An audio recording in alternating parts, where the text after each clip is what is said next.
আসসালামু আলাইকুম। একটা জিনিস কি ধূমপান স্বাস্থ্যের জন্য ক্ষতিকর।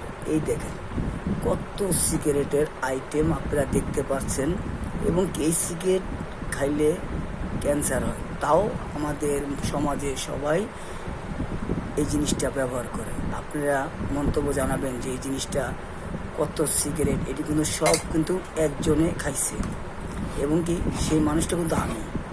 এতে সিগারেট খাওয়া ধূমপান স্বাস্থ্যের জন্য ক্ষতিকর। তা আমরা চাই যে এই সিগারেটটা কিন্তু আমাদের জনগণই বাড়াইছে, এবং কি আমরা চাই যে এই সিগারেটটা কমিয়ে দিয়ে আমরা সবাই একটু ভালো জিনিস খেতে পারি। এই দেখেন কত রঙের রঙের সিগারেট, আমি নিজে খাই, মিথ্যা কথা বলে লাভ নেই। এই দেখেন কত সিগারেট, দেখুন এই জায়গায় অনেক সিগারেটের কালো ব্যাগ আছে, দেখেন কত সুন্দর সুন্দর সিগারেট।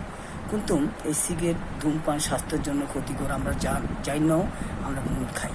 আপনি কিন্তু বিষ জেনে কোনো খাবেন না, কিন্তু আমরা সিগারেট বিষ জিনিস আমরা কেন খাই, এই জিনিসটা আপনারা আমাকে জানাবেন, আর কমেন্ট করে জানাবেন যারা সিগারেট খান, যারা সিগারেটের দামটা কেন বাড়ছে, এই জিনিসটা আপনাদের কাছে আমরা ধরছি। আর বাংলাদেশ সরকারের কাছে আমার একটাই অনুরোধ, এই সিগারেট নিয়ে অনেক হচ্ছে, সিন্ডিকেট হচ্ছে সিগারেটের জন্য, আমরা অনেক দাম, তে আমরা সাধারণ পাবলিক খেতে খুব হিমশিম খাচ্ছি। তে আমরা চাচ্ছি যে সিগারেটের দামটা কমিয়ে দিয়ে আমাদের একটু সহযোগিতা করুন। আসসালামু আলাইকুম। যারা যারা এইটা দেখবেন কমেন্ট করে জানাবেন, আর মন্তব্য করবেন যে আপনারা আসলে কি সরকারকে আমাদেরকে বলা উচিত নাকি। আসসালামু আলাইকুম।